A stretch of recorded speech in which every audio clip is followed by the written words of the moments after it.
Namaste all of you. Last class we have discussed about motion, how to describe a motion. Then we have discussed about reference point, origin, etc. While we are talking about the motion of an object or movement of an object, there are actually so many different types or different kinds of motion. Some objects may move in a straight line. Some may take a circular path, some may rotate, some may vibrate, and there are situations which involve a combination of these kinds of motion. For example, you just notice the motion of the wheels of a car or a bus or a bike, etc. When a car moves or when a bike moves, you can see the wheels, they rotate like this. Right, the wheels rotate like this. So it has a rotational motion like this. Then when a car moves in the forward direction, you just imagine this as a car. It is actually a toy skating board. Okay, you just imagine this as a car. Then when the car moves forward, you can see there are two kinds of motion involved in it. The wheels, they are rotating like this, as well as the wheels are moving in the forward direction. Wheels are rotating, and along with that motion, they are moving in the forward direction. So actually, in this case, there are different, or we can take the motion of the wheels of a car or any other vehicle as the combination of different kinds of motion. So in general, there are situations which involve a combination of different kinds of motion. Some will be having both rotational motion and vibrational motion. Some will be having a motion along a straight path, and it will be along with that it will be sometimes vibrating. So there are different situations which involve a combination of different kinds of motion. But the simplest type of motion is the motion along a straight line. So in this chapter we are actually going to discuss about the motion along a straight line. Now let us consider an example. Let us imagine a boy, this as a boy named Rahul, stands here at the point O initially. You can take this point O as his home, no problem. So he is here initially at his home or at this point O. He wants to buy something from a stationery shop. So you just imagine this point A as a stationery shop which is 5 kilometers away from his home. You just imagine this straight line as the road that connects the stationery shop and Rahul's home. He decided to walk. He wants to buy something from the stationery shop and he decided to walk. So he moves towards the stationery shop which is at this point A. He reaches here. He buys something for him. Then after that he moves back.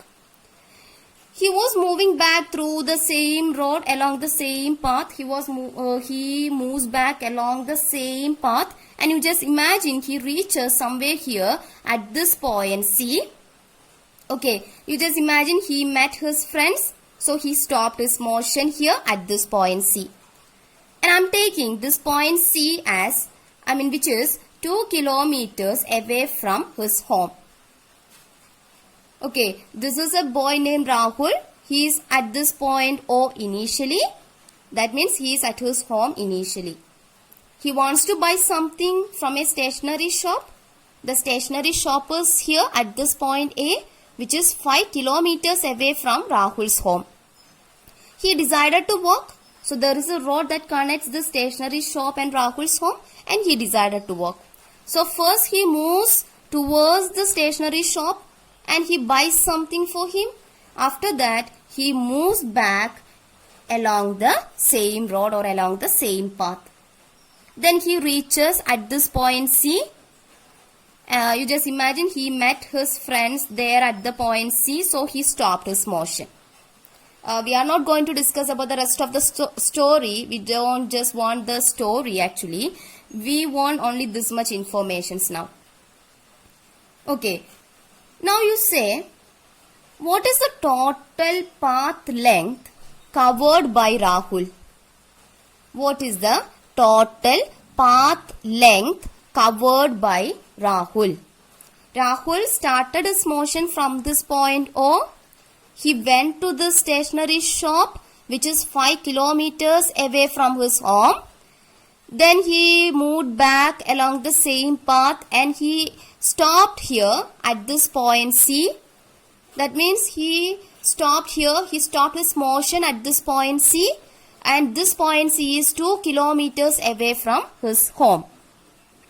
So in this example, what will be the total path length covered by Rahul?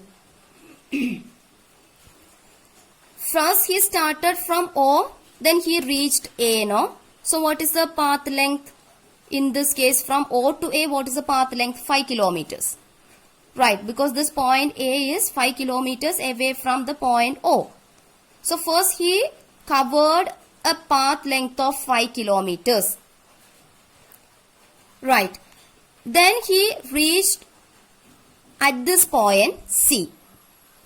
So what will be the distance between this point A and this point C?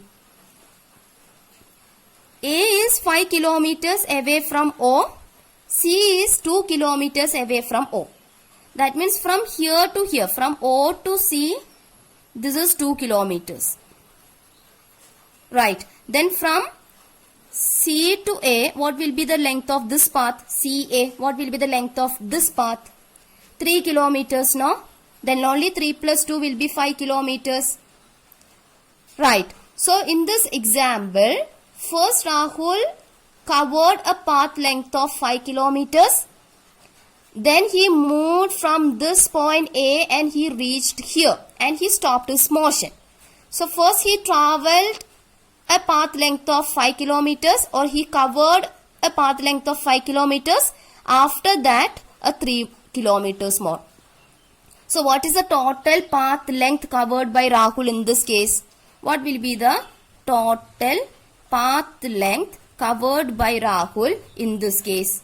So total path length is equal to what? First O to A. So OA plus then A to C. So we can write AC equal to, what is OA?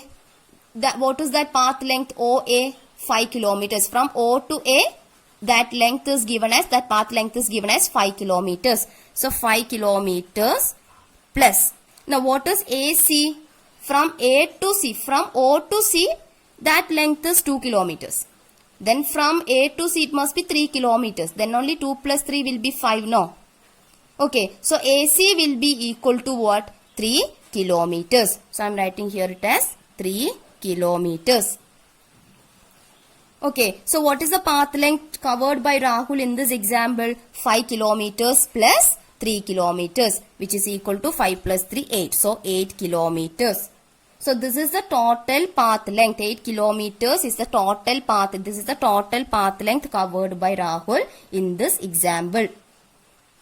This total path length covered by Rahul or any other object is called distance covered by the object or distance travelled by the object.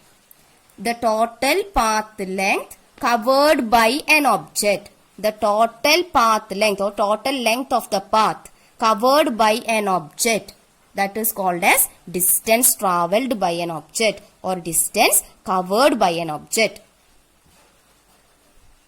Clear? Now, if Rahul had stopped his motion at this point A, then what would be the path length or distance travelled or distance covered by Rahul? From O to A only, no? That is distance travelled or path length covered, total path length covered by Rahul will be only 5 kilometers. Right. If Rahul stopped his motion at if Rahul had stopped his motion at this point A, that is he is not moving back. He stopped his motion at this point A. Then what would be the total path length covered by Rahul? From O to A, no? He started his motion from O. Then he reached here. He stopped his motion at this point A.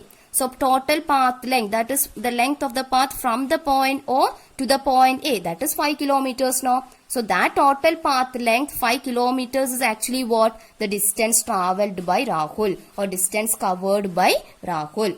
So that total path length covered by an object, the total path length covered by an object is actually called as distance covered by the object or distance travelled by the object. So we can define the term distance as it is the total path length covered by an object. Distance travelled by an object or distance covered by an object means it is the total path length travelled by an object or total path length covered by an object. That is actually what? Distance covered by an object.